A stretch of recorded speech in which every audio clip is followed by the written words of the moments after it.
Boa noite a todas, sejam muito bem-vindas ao nosso podcast. Hoje nós vamos tratar de um tema delicado, mas extremamente necessário, que é o impacto da violência doméstica no desenvolvimento infantil. Nós estamos aqui hoje com a advogada, a doutora Fabiane Raquel Lima Von Rondon, seja muito bem-vinda, a psicóloga Luana Abreu, seja bem-vinda, a assistente social Loren Barreto de Paula e a professora Daiane Fernanda Luiza Gomes Pinto. Sejam muito bem-vindas. Teremos, explicando para vocês como que vai funcionar nosso podcast hoje, nós teremos 4 blocos, cada um com um profissional respondendo as nossas perguntas. E a primeira pergunta eu vou fazer para todas vocês. Na prática, como que vocês veem a violência doméstica acontecendo nas famílias? Vamos começar com a psicóloga? A violência doméstica ela não se limita só à agressão física, né? Acho que muitas pessoas entendem dessa forma. A gente precisa entender que existem outras formas de violência. E a gente, na prática, né, a gente vê muito gritos, humilhações, agressões, outras questões, por exemplo, de ciclos de violência em que muitas vezes a mulher ela se sente aprisionada emocionalmente, fisicamente e não tem condições de sair desse meio, né? Então, essa violência, ela acontece de uma forma... A violência acontece entre 4 paredes, né? E ela acontece de uma forma, às vezes, muito sutil e isso vai se intensificando quando chega num grau, né, em que as pessoas já ali dentro já estão num grau de sofrimento muito grande. E para a doutora? Depois das palavras da psicóloga, né? Mas é exatamente isso. A gente, quando fala em violência doméstica, e como nós vamos abordar aqui hoje, principalmente em relação aos filhos, né? Eu acho assim que a gente não tem noção das coisas que acontecem, né? Dentro de uma casa, uma família. E a criança absorve tudo isso, né? E como a doutora falou, a violência não é só física, não é só do espancamento. Quando você fala em violência, você vai para as lesões, né? Mas não é só isso. Uma forma de aprisionamento, uma forma de falar, o tom de voz, tudo isso pode virar violência dentro do ambiente, dependendo do que for tratado ali dentro, né? Então, E como a professora vê isso lá na escola? Acho que hoje o tema que a gente está abordando é muito importante porque a gente vai observando cada vez mais esse assunto no nosso dia a dia na escola, né? E eu vejo que isso está meio que se configurando até mesmo pela formação hoje, né? As famílias, né? Sendo desestruturadas e as crianças vão perdendo, né? É, esse, essa visão de que a família é o porto seguro dela, né? Porque hoje os pais, né, deixam muito as crianças, terceirizam a educação no método celular e perdem um pouco também essa questão de amor, afeto. Então, vai gerando esse abandono e as crianças presenciam, às vezes, muitas coisas ali da família mesmo. E aí tem a violência, né, não só física, mas a emocional também, às vezes do abandono, né? Ou daquela. Eu vejo que hoje a violência, como vocês disseram, né? Ela acontece de forma tanto física como também psicológica, que as crianças trazem hoje na escola, que a gente pode estar observando isso. E Lore, e a sua visão aí de como assistente social? Então, se a gente for pegar, né, historicamente, a gente vive numa sociedade até hoje patriarcal, machista, e muitas vezes, as estatísticas estão aí para nos mostrar, os grandes violadores, né, são os homens que, por algum motivo, acham que predominam sobre as mulheres. Então, uma criança que vivencia, né, essa violência doméstica, né, dentro de todos os significados de violência psicológica, patrimonial, né, moral, é uma criança que ela cresce fragilizada, né? A psicóloga, né, pode falar com mais clareza para a gente mais para frente. Então, assim, acontece com muita frequência, muitas vezes pode estar associado a algum aspecto social, como algum vício, né? A questão do alcoolismo, a questão da droga, né? E E aí a criança, ela convive naquele meio socialmente, ela não tem aquela convivência familiar e comunitária que é um direito que ela deveria ter, né, de forma ampla, porque isso é cessado dela através dessa violação.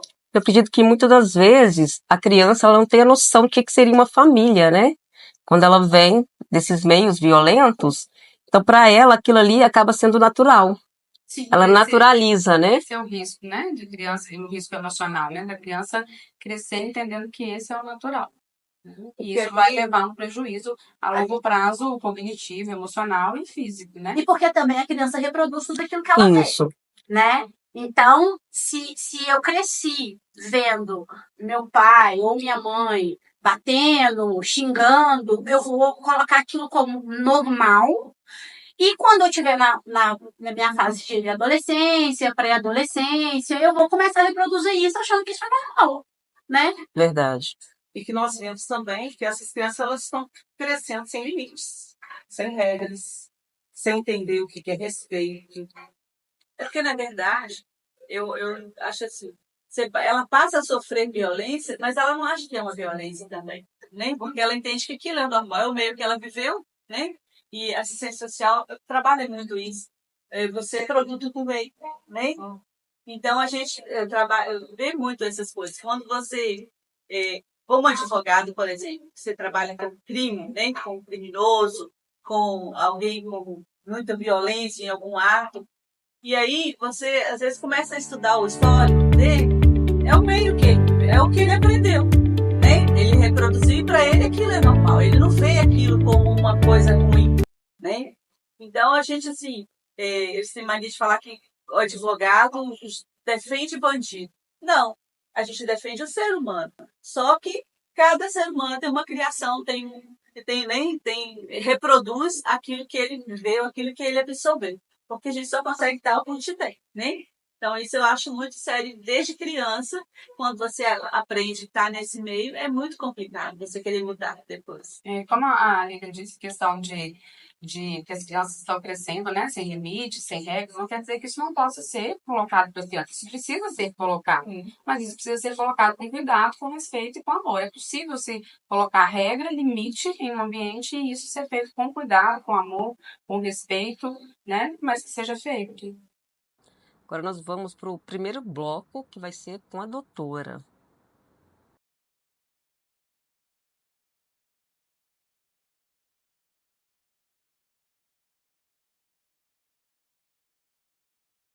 Começamos agora com a parte jurídica. Como a lei protege as crianças em lares violentos, doutora? Bom, a principal lei que nós conhecemos é o Estatuto da Criança e Adolescente, né? É o ECA. E existe toda uma rede, como nós aqui estamos representando, né? Que é a assistência social, o conselho tutelar, a escola, os psicólogos. Então, assim, existe toda uma rede de proteção, mas legalmente falando, juridicamente falando, o principal instituto é o Estatuto da Criança e do Adolescente.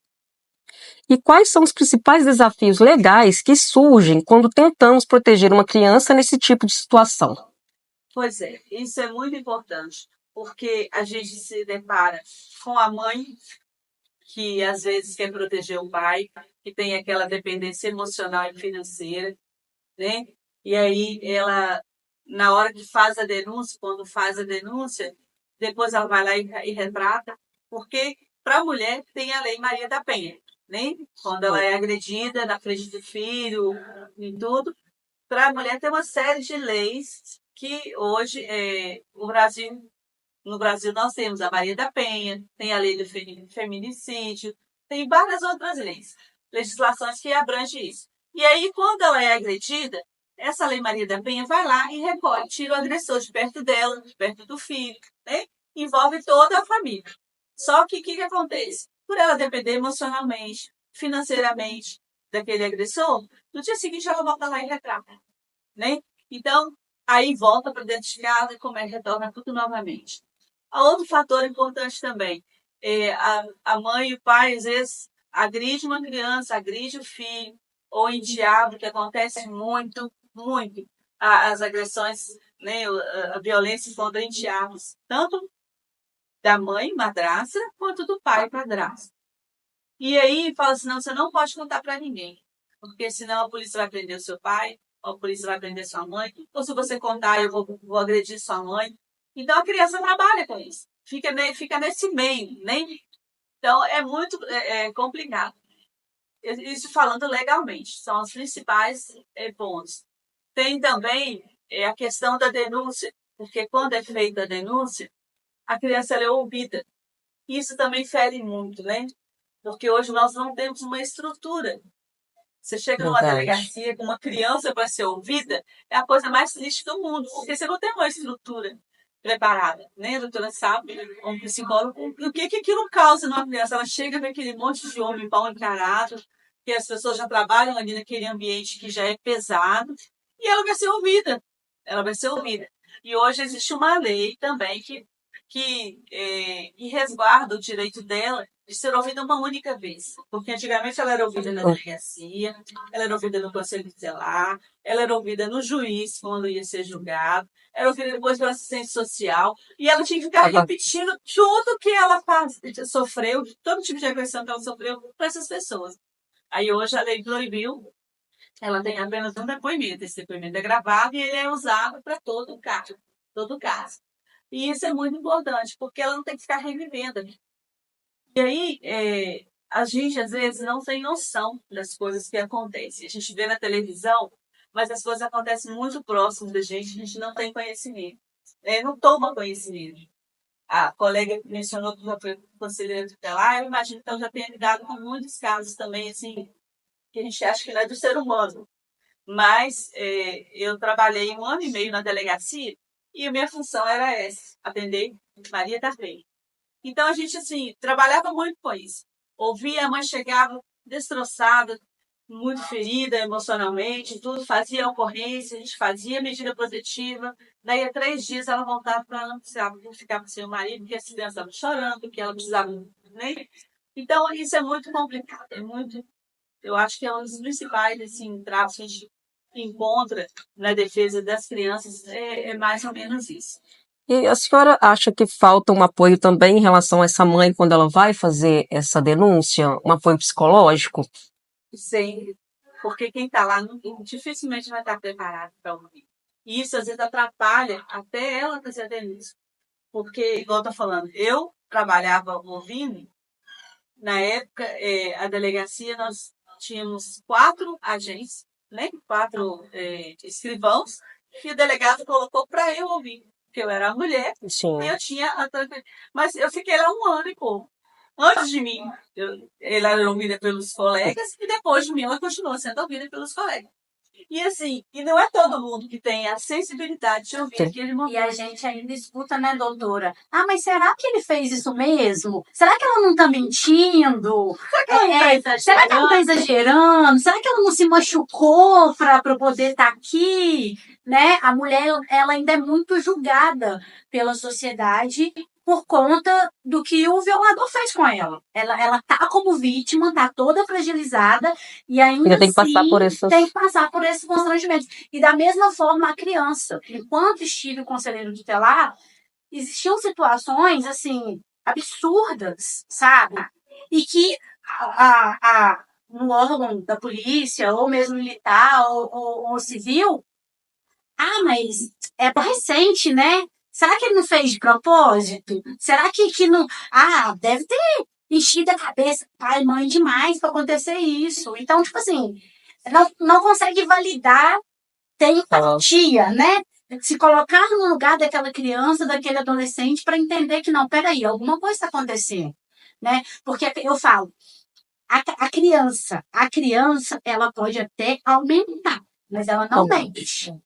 Ela não mente. Tive uma situação enquanto conselheira de uma criança de 3 anos, que através de um desenho, nós descobrimos que ela foi abusada pelo pai.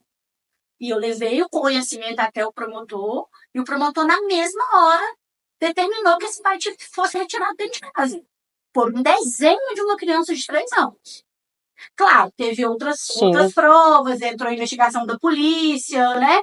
Mas, assim, eu preciso de entender que quando a criança coloca para fora, quando o adolescente está falando aquilo que realmente viu, eu preciso validar, como profissional, eu preciso validar aquilo ali. Nós temos as investigações, né, que vai chegar até a conclusão. Mas se eu não acredito, no primeiro momento, naquilo que a criança ou adolescente está me falando, como é que eu vou prosseguir meu trabalho? E o que eu queria deixar claro também, que a culpa não é também dos profissionais que estão lá para receber, né? Eu falo assim, que falta uma estrutura. Sim, uma estrutura. Porque, gente, dentro de uma delegacia, a pressão que eles trabalham também é muito grande. É muito grande, né? Chega coisas de todo jeito, pessoas, situações, e eles têm que lidar com aquilo 24 horas. Então, não é que é culpa deles. Eu acho que tem que ter uma estrutura específica. Mãe, o assunto tem, acho que a delegacia da mulher. Já tem específico. Na minha cidade, por exemplo, não tem. No global, por isso que eu falei dessa forma. Mas, assim, quando é direcionado às pessoas específicas, aquelas pessoas foram preparadas para aquele atendimento.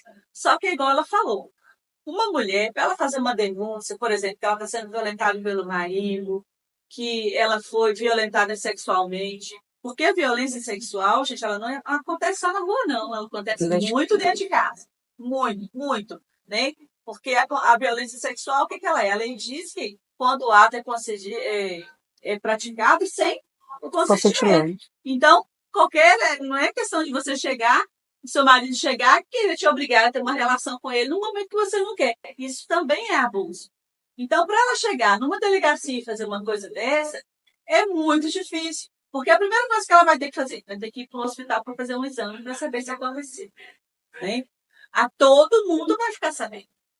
Então, assim, são vários, eu acho, vários entraves, vários tabus que têm que ser quebrados para que isso aconteça de forma natural.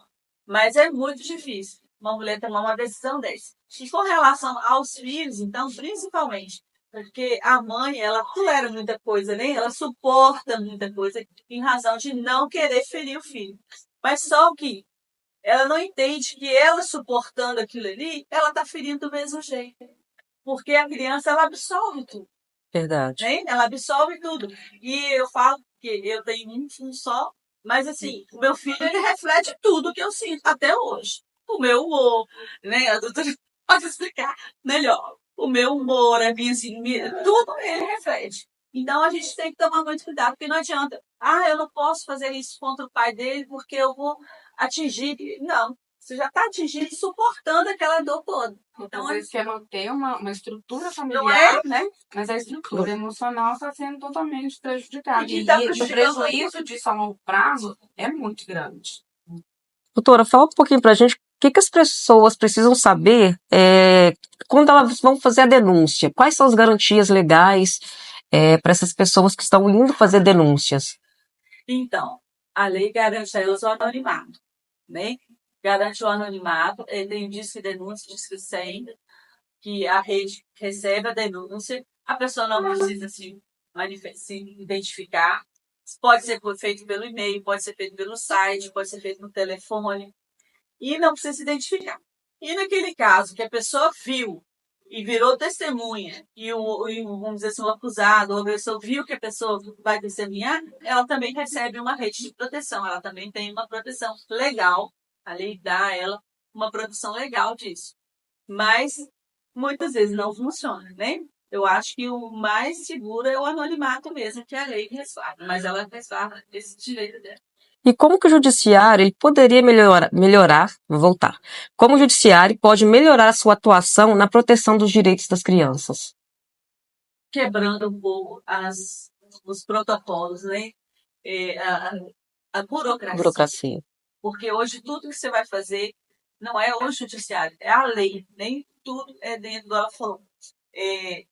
A rede tem todo um trabalho. Primeiro começa pelo Conselho Tutelar.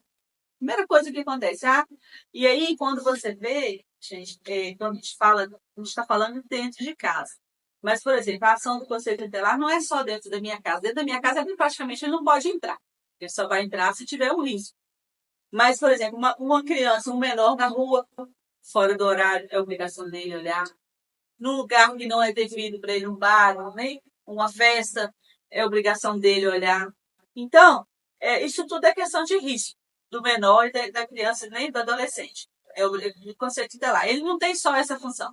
Quando tem uma criança em risco em casa, que está tendo brigas, que está tendo muitas desavenças do casal, e às vezes pode ser até, por exemplo, um caso que acontece muito, que é muito comum, um casal que se separa e aí a mãe arranja um companheiro, né? Isso acontece muito do padrasto agredir o filho da companheira, abusar sexualmente dos filhos, né? E aí a mãe tem medo, porque ela não quer perder aquele companheiro. E aí ela não denuncia.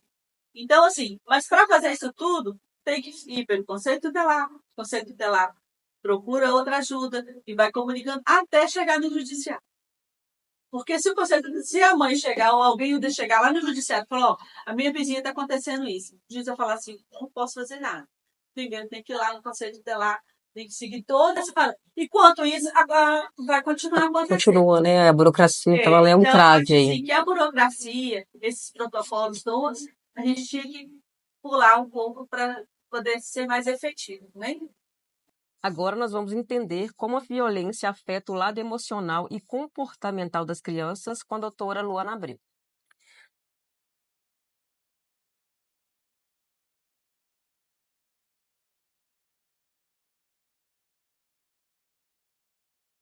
Doutora, como que você percebe na prática clínica o impacto da violência nas crianças? Então, na clínica, a gente percebe crianças com autoestima baixa, com uma dificuldade de confiar, por exemplo, em adultos, né, inseguras, com medo, podendo apresentar distúrbio do sono, ter uma regressão em alguns comportamentos, por exemplo, às vezes a criança volta a fazer xixi na cama, né? E às vezes fala, mas como assim, né? A criança às vezes já está com 9, 10, 11 anos e ela volta a ter esse comportamento, né, que pode ser indicativo aí. Lógico que não é algo isolado, né? Mas são situações que a gente vai observando e que pode estar ligada a alguma questão que ela está vivenciando nesse ambiente, né? Além de, por exemplo, dificuldades escolares, né, que acontece muito, e elas podem também, às vezes, apresentar questões físicas, então, dores pelo corpo sem um indicativo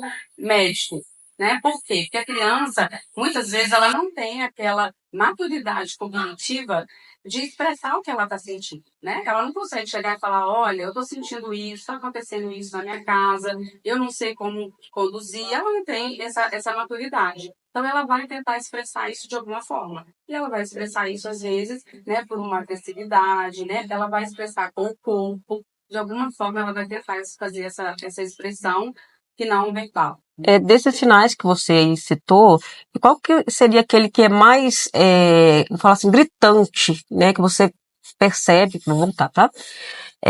Dentre os sinais né, que a doutora relatou, qual que seria o mais impactante, assim, que a doutora consegue perceber em crianças que estão vivendo em um ambiente aí violento?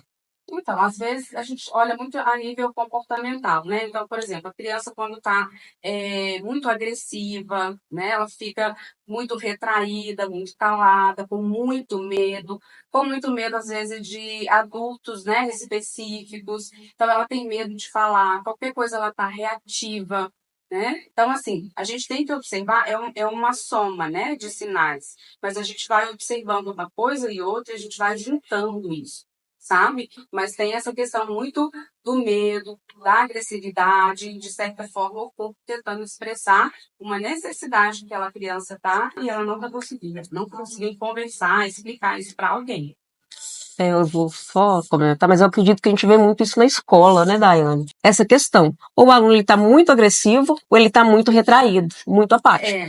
Isso na escola às vezes, né, que é algo que estava aqui, e como eu fiquei nessa da primeira pergunta, é essa questão de brincar muitas vezes com temas violentos de formas repetitivas, né? Então, o adulto ele precisa aprender a fazer leitura, né? A leitura do comportamento da criança. Mais do que o que a criança fala, o que ela faz? O que ela está demonstrando? Né? Ela está agressiva, ela está muito quieta, diferente do que ela costuma ser. Às vezes ela está sinalizando alguma necessidade ali que o adulto está esperando que ela vá falar. Se eu tiver errado, você me corrige. Mas parece que, assim, quando é uma criança mais fechada, a tendência é ela ir para o outro lado, ao extremo. E quando é uma criança já mais aberta, mais agitada, a tendência é que ela se recolha, ou não. Isso pode acontecer, mas não é uma regra, Uhum. né? Pode acontecer essas situações, mas não é uma regra. Tem crianças que são retraídas e a tendência é que elas fiquem mais. Eu Né? vejo assim, igual na escola, ano passado mesmo, teve situação onde que tinha uma aluna que estava tendo uma negligência familiar, ela sentia muita necessidade de atenção. E ela queria muita atenção, mas ela fazia de conta que não queria. Tipo assim, eu não tô nem aí, mas no perceber, ela só queria atenção. E ela chorava muito. Então, assim, às vezes ou quer muita atenção, ou se fecha demais, ou a agressividade, né? São os fatores que a gente vê na escola. Eu acho assim, que nós estamos vivendo uma fase muito difícil e a pandemia trouxe isso para a gente. Eu não falei também da minha parte, mas a pandemia, ela trouxe o remoto, né? Inclusive a questão da denúncia. E hoje você pode fazer tudo remotamente em razão daquele período da pandemia. E no período da pandemia, os índices de violência doméstica aumentaram muito, muito, né? Em todo lugar. Duas coisas que chamam muita atenção quando a gente vai ver as estatísticas. O índice de violência doméstica, o divórcio, tudo isso aumentou muito naquele período de 1 ano e meio, 2 anos da pandemia. E aí, as nossas famílias também, elas mudaram o formato, né? E isso está trazendo um transtorno muito grande para todo mundo, né? A doutora psicóloga pode saber, pode falar melhor sobre isso. E as famílias hoje, não só como a professora também já falou em outra oportunidade, elas estão terceirizando os nossos filhos, né? Parece que está sem paciência, passou aquele período com todo mundo dentro de casa, e agora aquilo, né, tomou um outro formato. Ao invés de unir, muitos casos, né, claro, que também foram diversos, você começou a descobrir olhar melhor de forma diferente do seu filho, para a sua questão da maternidade, da paternidade, do conjunto familiar. Mas muita gente que às vezes não tinha esse padrão, ele firmou mais naquele que ele já tinha. Isso não é o que eu quero, né? Então, assim, passa a não dar atenção ao que ela falou. Porque hoje nós lidamos com crianças e adolescentes que, às vezes, eles têm necessidade de sentar e conversar com a gente. E aí eu entro Né? na questão de que, por conta da pandemia também, utilizou-se muito celular. E querendo ou não, a criança, o adolescente vai refletir aquilo que ele vê dentro de casa. E hoje, eu não sei se tem pesquisa com relação a isso, mas você vê que assim, o pai e a mãe, na sua grande maioria, chega em casa e tá no celular. Você não tem mais o sentar na mesa, todo mundo junto, para fazer as refeições. O seu filho chega da escola, ele pega o celular dele, entra para dentro do quarto, fica lá. Você não vai lá, meu filho, como é que foi seu dia na escola? Né? Você tem alguma coisa para conversar comigo? Tem que ter essa chamada dos pais também, porque assim, o filho não se cria filho sozinho. O celular não vai criar seu filho, pelo contrário, né? Então, acho que a pandemia ela trouxe muito disso também, porque a gente ficou muito refém de telefone e eu não tenho carinho com meu filho, eu não abraço mais, eu não beijo mais, as relações, os laços, né? Parece que vão se rompendo. E aí eu fico irritado por qualquer coisinha. Meu filho vem, às vezes, me falar alguma coisa, eu já vou na agressividade, né?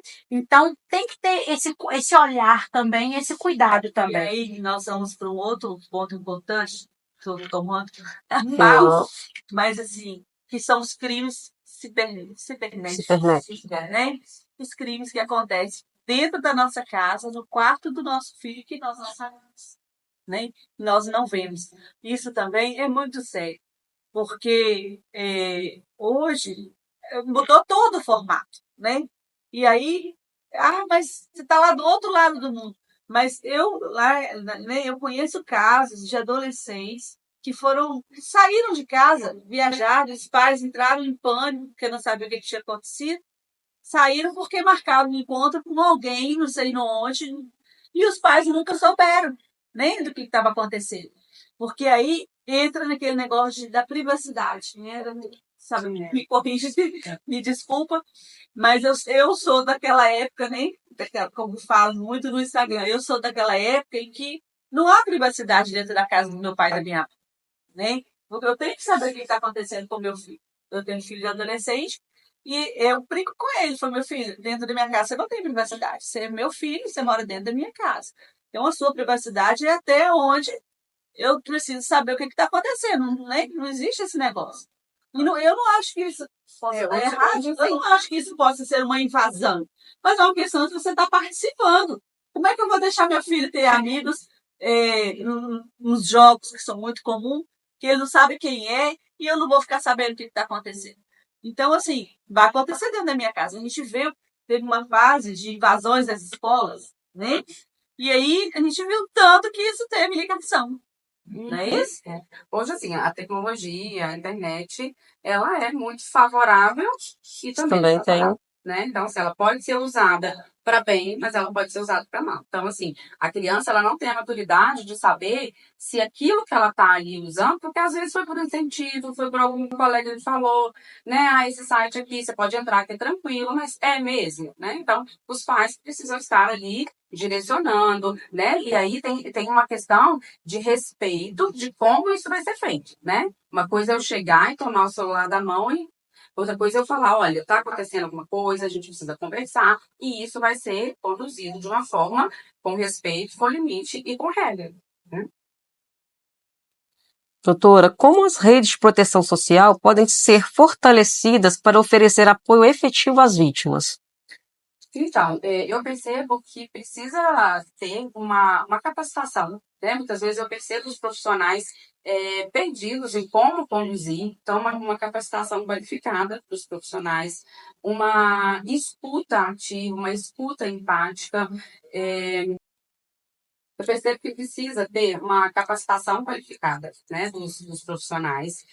Às vezes os profissionais eles se pegam um pouquinho ali despreparados, né, em como conduzir, em como articular, e aí vem a questão da articulação da rede, que precisa acontecer, né, os serviços estarem aí disponíveis, essa escuta qualificada, né, e políticas públicas que sejam de fato efetivas.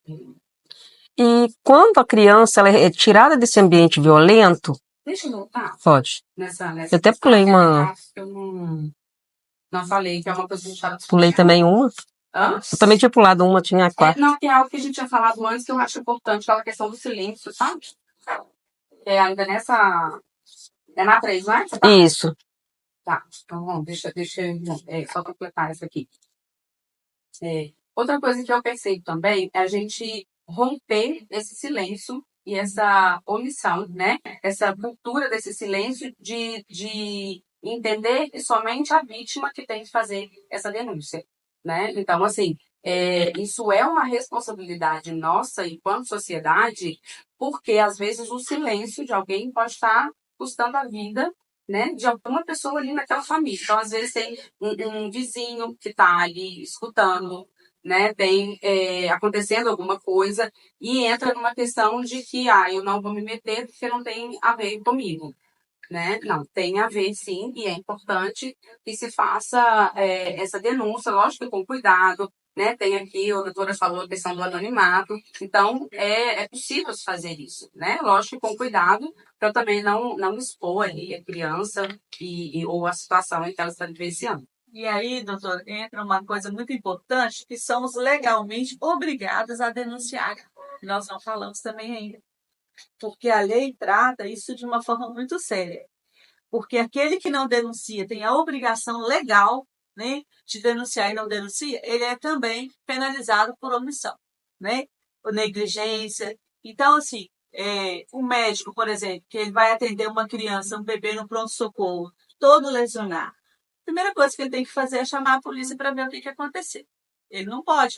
Ele vai dar o atendimento, mas ele não pode se omitir de comunicar à autoridade policial para ir lá ver o que está acontecendo, né? O vizinho que está vendo as ameaças, ele tem o direito de ficar calado, mas a lei fala que ele é obrigado a comunicar. É um dever de todos. É um dever de todos. Então, assim, a gente tem que tomar muito cuidado. O professor que viu que a criança chegou com alguma marca, com alguma coisa. Um servidor da educação, ele é obrigado também a comunicar, né? Então, a gente tem que tomar muito cuidado com isso, porque uma omissão pode salvar, né? Uma comunicação pode salvar a vida e uma omissão pode tirar uma vida. Verdade. Então, nós temos que as pessoas precisam saber como agir, né? E os serviços também estarem preparados, né? Para acolher e proteger essas crianças. Doutora, existem danos que a criança pode carregar para toda a vida?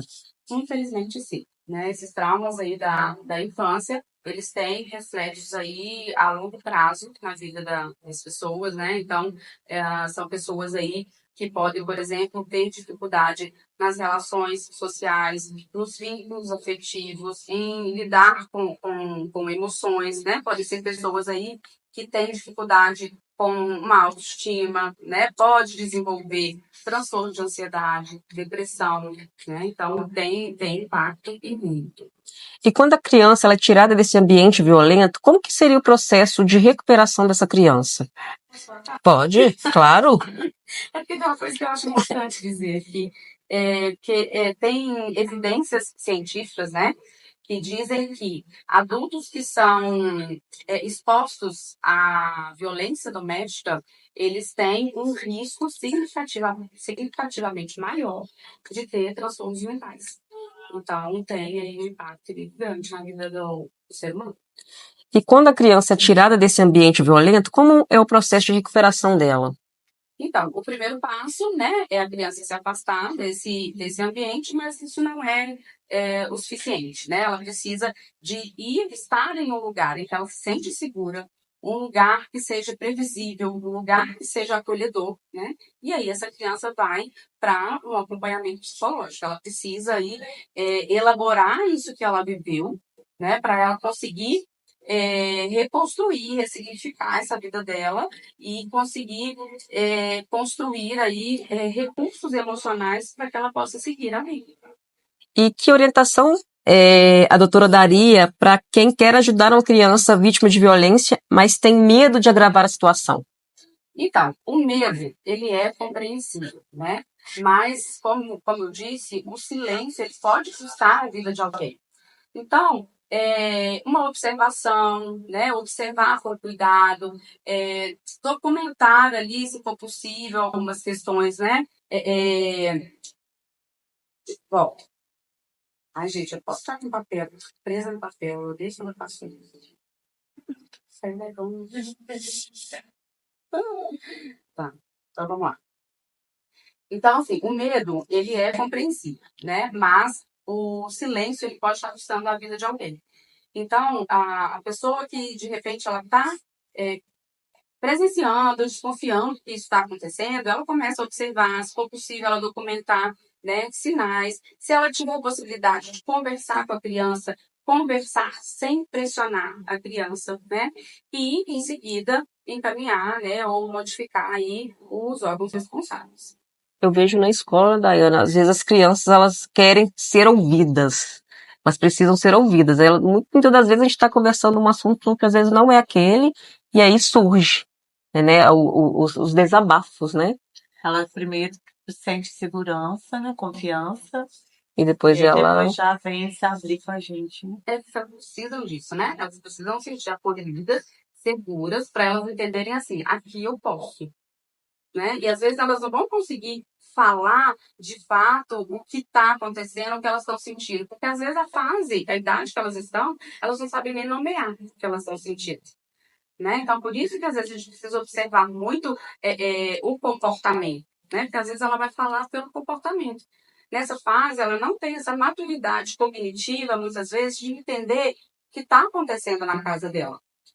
Né? Ela sabe que tem alguma coisa que está errada, que não é legal, mas ela não consegue dizer de fato o que está acontecendo. Então, por exemplo, quando uma criança ela tem uma dificuldade, né, lá na escola de uma falta de concentração e de atenção, é porque muitas vezes ela está ali, mas a cabeça dela está assim, como é que vai ser quando eu vou voltar para casa? Será que meu pai vai estar? Porque ele falou que ia embora. Né? Será que aconteceu alguma coisa com a minha mãe? Né? Será que se eu tirar uma nota baixa aqui vai gerar uma briga? Então, isso confunde muito. Então, ele está na escola, mas a cabeça dele está lá. E quando ele está lá, ele tem que estudar para a escola. né? Então é muita coisa para uma criança lidar. Então, um lar violento causa prejuízo numa criança que fica para uma vida inteira. E é interessante observar também que eu acho que na escola é o lugar que mais se identifica, né?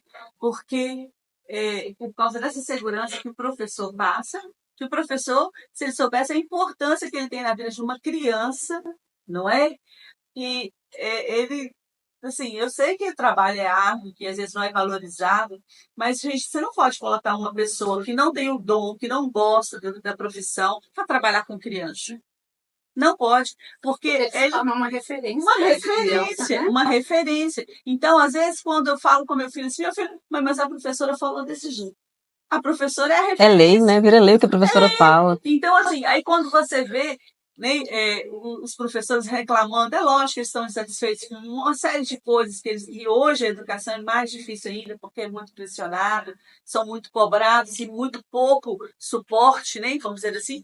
Mas quando você vê, eles não têm noção do que eles estão fazendo, né?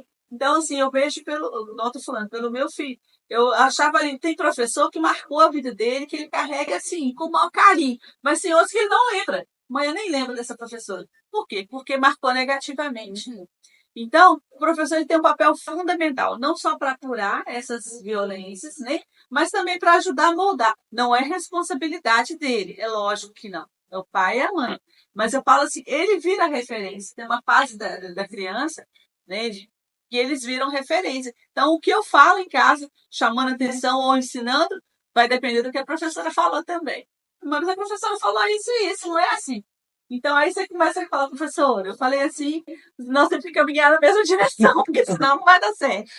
Então, assim, é muito importante. Eu acho que a sala de aula é um lugar, assim, maior, eu acredito que seja o maior termômetro, né, Eu acho apurar. que a gente tem o privilégio de ter o contato com as crianças muito próximo, né? né? E o carinho delas que a gente recebe, né? E a atenção que a gente dedica a eles, igual uma boa parte do dia deles, eles passam todos os dias com a gente, né? Né? Então, assim, a gente, com pouco tempo juntos ali, você já consegue perceber a Identificar. personalidade de cada criança. E quando tem alguma coisa estranha também, é muito notório, Chegou diferente, muito chegou com a carinha perceptível. diferente. E aí, com um jeitinho, a gente vai conversando, vai, né, percebendo o que está acontecendo.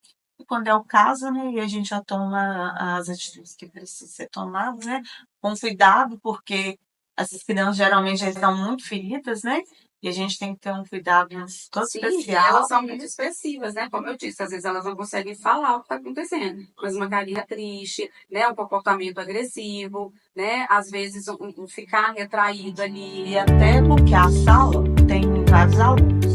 E ela quer expor para você, mas ela não quer expor para os colegas. Sim. Então ela tem que ter todo um jeito para chegar em você e você dar o retorno para ela se sentir segura que os colegas não vão entender o que ela está te passando, para você estar depois ainda vindo, né, ter uma observação mais aprofundada, mais, né, atenciosa ali para aquela criança, para também não expor para os outros colegas, né, o que aquela criança está passando, né? Sim, porque a criança é muito comportamental, né? Então ela pode sinalizar ali comportamentos, né, que são internalizantes. Então, por exemplo, uma culpa, né? Será que meus pais brigaram por minha causa? Né? Será que isso está acontecendo porque eu falei alguma coisa?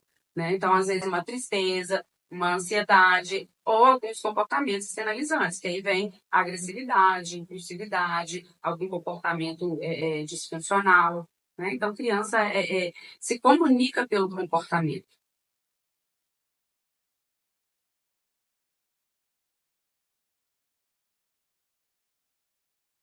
Loren, qual é o papel do assistente social no acolhimento e encaminhamento de casos de violência doméstica contra crianças? Primeiramente, eu vou fazer uma distinção dentro do Sistema Único de Assistência, né? Que hoje a gente trabalha com 2 equipamentos. A gente trabalha com CRAS e com CREAS. O CRAS é um centro de referência da assistência social. Geralmente, o CRAS ele é um equipamento de prevenção. As famílias são assistidas ali antes de ter uma reclamação de direito. E ali é ofertado um serviço de fortalecimento de vínculo, oficinas, né? sempre no contraturno dessas crianças. Por exemplo, se a criança estuda na parte da manhã, à tarde ela vai ter uma oficina de violão, ela vai ter uma oficina de pintura, vai ter um grupo de convivência. Essa mãe ou esse pai também vão ter os grupos, né, de convivência para fortalecer esses vínculos para que não venha a ter a violação de direito. Quando se tem já uma violação estabelecida, nós temos o CREAS, que é o Centro de Referência Especializado de Assistência Social. E aí, dentro do CREAS, a gente tem um programa que é o PAEF, que é um programa de proteção dessas famílias, onde eu vou ter um assistente social, um psicólogo e um advogado para quê? Para orientar, para acompanhar e caso tenha alguma questão jurídica que envolva questão de guarda, que envolva alguma coisa relacionada à justiça, a gente tem um advogado para prestar essa orientação para essas famílias. E aí, assim, é interessante a gente fazer essa distinção, porque não necessariamente a situação em si vai para o CRAS, porque, como eu falei, o CRAS está na prevenção. Mas, por exemplo, eu estou na escola e aí eu vejo uma situação de insegurança alimentar. Ou eu vejo uma situação que a criança chega me relatando: meu pai e minha mãe bebem muito. Eu já posso fazer essa prevenção. Eu, enquanto escola, eu já posso encaminhar para o CRAS, porque vai ter o assistente social, vai ter a psicóloga ali, que vai começar a acompanhar essa família. Vai inserir essa família numa oficina, num grupo de convivência. O que seriam esses grupos de convivência? São temas trabalhados com essa família. São temas normalmente relacionados mesmo à questão de violências, de proteção, né? Então, eu não preciso esperar que chegue a violação em si, que a criança chegue machucada em si. Igual o psicólogo falou, tem vários sinais. A partir do momento que eu começo a ver um pequeno sinal, eu já tenho uma suspeita de alguma coisa que possa estar acontecendo. E aí eu encaminho essa criança para o CRAS. Quando a gente já tem um direito violado, aí a gente fala de dois órgãos que sempre andam juntos, que é o Conselho Tutelar e o CREAS. Então, assim, é interessante encaminhar para os dois? É interessante. Por mais que o Conselho Tutelar vá encaminhar para o CREAS também, quando eu encaminho, né, um relato que chega, seja na escola ou seja no conselho, para o CREAS ele já adianta um pouco, né? Eu não preciso de esperar o conselho encaminhar, eu posso encaminhar também, porque a gente já, quando o conselho encaminhar, o profissional do CREAS já está ciente da situação, já pode ter chamado para um primeiro atendimento, né? E já pode estar fazendo o trabalho dele ali. E é importante ressaltar também que o CREAS, ele tem a contrarreferência. Então, quando ele começa a atender uma situação de violação, e aí eu não sei falar o tempo que essa família fica, mas acredito que seja até a superação da violação. E aí, quando ele percebe que superou essa violação, ele contra-referencia o CRAS. Por quê? O CRAS não é prevenção? Para o CRAS continuar esse acompanhamento para a gente, né, não ter outras questões de violação. Interessante. Então, no caso, por exemplo, tem uma situação na escola, em frequência, tem né, a quantidade de faltas ali que eu tenho que comunicar ao conselho. No caso, eu poderia já também comunicar ao CRAS. Poderia. Porque não deixa de ser um alerta, né, para assistente social estar ali, fazer uma visita, querer entender o contexto. Mãe, por que seu filho não está indo para a escola? O que está acontecendo? Você está precisando de alguma coisa? Né? Como é que a gente pode te ajudar enquanto rede? Porque às vezes o menino não vai na escola porque está faltando roupa, porque está faltando tênis, porque não tem comida em casa, porque não toma um café para ir para a escola. Já né? Depois editar. Uma escola que eu trabalhei, uma criança em primeiro ano desmaiou porque a mãe não tinha dado. Situação é um direito violado? É um direito violado, mas é uma situação de prevenção. É uma situação que dá para o CRAS responder essa situação. Eu levei para a direção, levei para a minha supervisora na ética, para ela estar ciente, mas eu acho que essa questão dessa prevenção, né, de prevenir mesmo. Eu penso muito assim, eu tenho uma visão meio diferenciada, eu penso muito assim, que as reuniões que acontecem na escola deveria ter uma reunião com os outros equipamentos, sabe? Até mesmo pelo aquele fato que a gente estava falando de capacitar, de cada um entender o papel de cada órgão, porque assim, se a gente trabalha em rede, se um falha, Todos falharam, né? né? Então, assim, eu trago informações que muitas de vocês não sabiam como é que funciona. Então, assim, seria interessante em cada espaço, ou o Conselho Tutelar, por exemplo, vamos fazer uma reunião, tem muita evasão, vamos fazer uma reunião com a escola para a gente passar. Enquanto eu fiquei no conselho, a gente tinha uma palestra que é de quem é a responsabilidade, que a gente levava muito para as escolas e a gente falava qual que é o papel da família, qual que é o papel do conselho, qual que é o papel da escola. A gente não impunha, a gente trazia dentro da lei, dentro do ECA, porque o ECA ele tem, gente, ele tem a parte da família, ele tem a parte da assistência, ele tem a parte do conselho, ele tem a parte da justiça, ele tem a parte do Ministério Público. Então, assim, é interessante fazer essas reuniões de articulação para você ter conhecimento, né? Porque às vezes, assim, é um equipamento que ele tá ali para ser acessado e eu não sei como chegar no equipamento. O meu canal de comunicação geralmente é com o conselho, aí o conselho e o ministério, né? Uhum. Então, assim, é importante saber, né? Que eu posso também prevenir. Sim. Agora vamos para a segunda pergunta. Como que a violência doméstica sofrida ou presenciada por crianças, ela pode impactar o desenvolvimento emocional, social e escolar, né, dessas crianças, e de que forma a assistência social ela pode atuar para minimizar esses efeitos? Então, o impacto da violência, né, já foi até Sim. explicado melhor pela psicóloga, mas dentro da questão social, a gente vê que essa criança ela tem os laços de convivência, né, rompidos, porque assim, vai ser uma criança que ela não vai se socializar tanto, né, ela vai ficar mais retraída,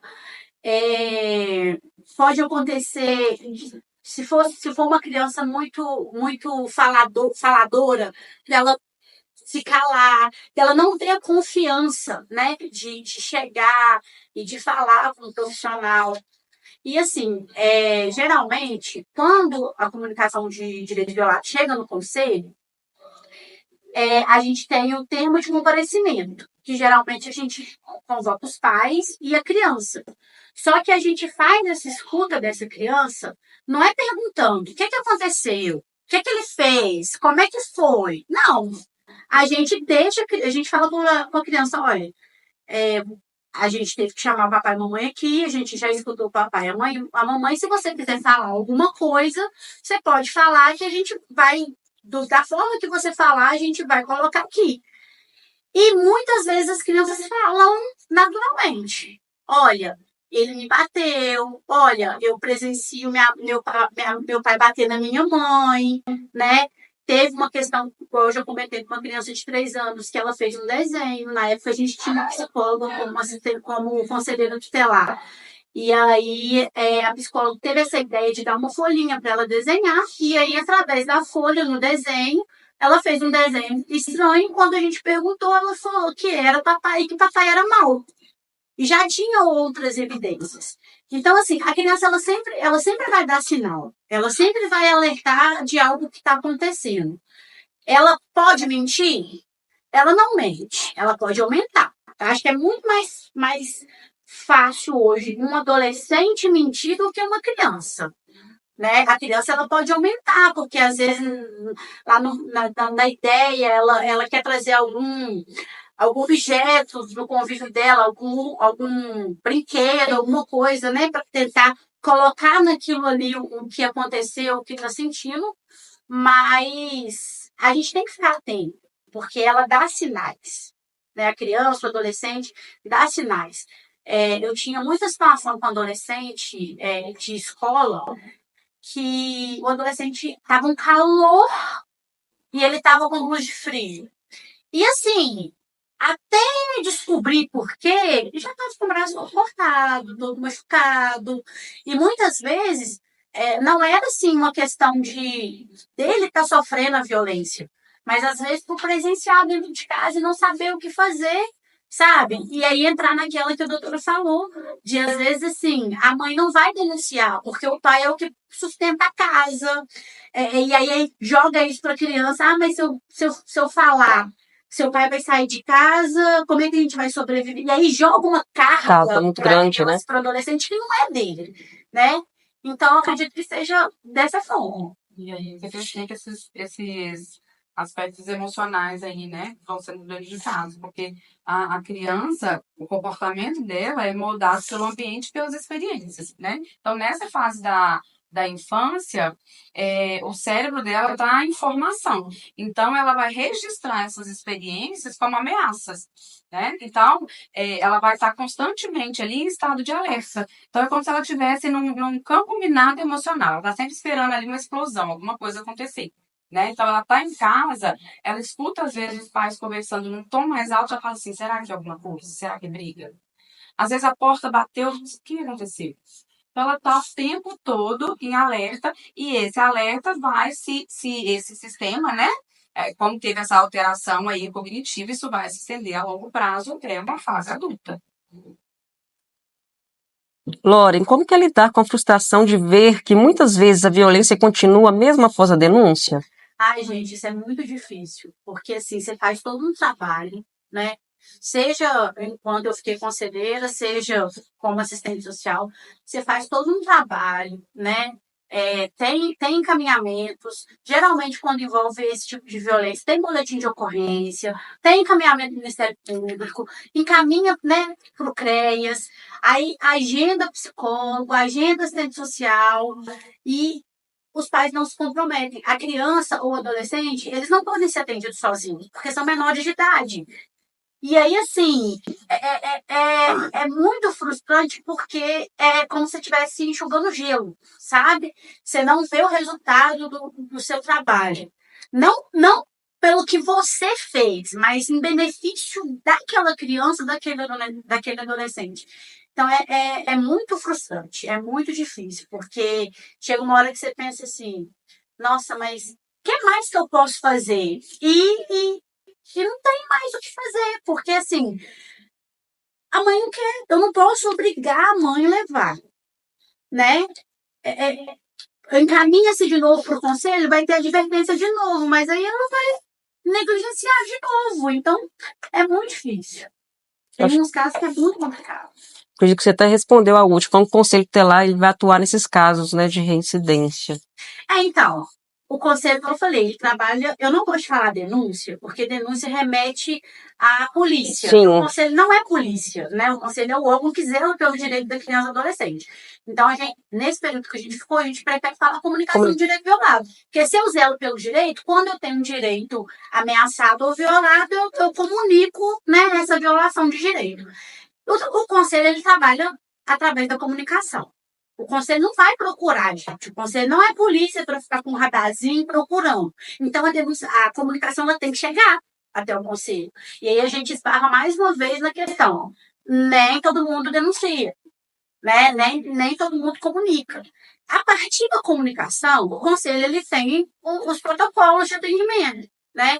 Se a comunicação chegou e dá para pegar um flagrante, o conselho vai na hora, vai acionar a polícia na hora, junto.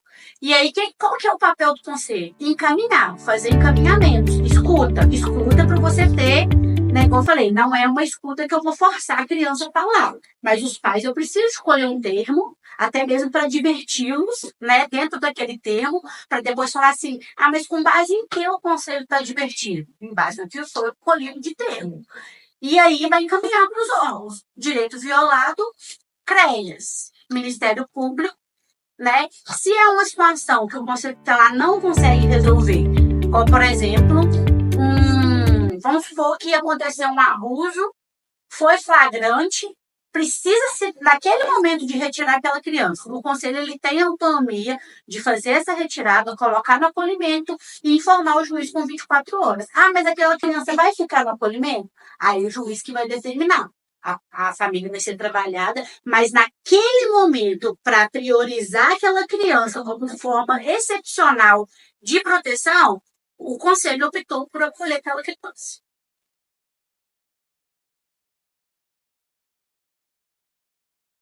E por fim, nós vamos discutir como que a escola ela pode ser um espaço de escuta e proteção para essas crianças.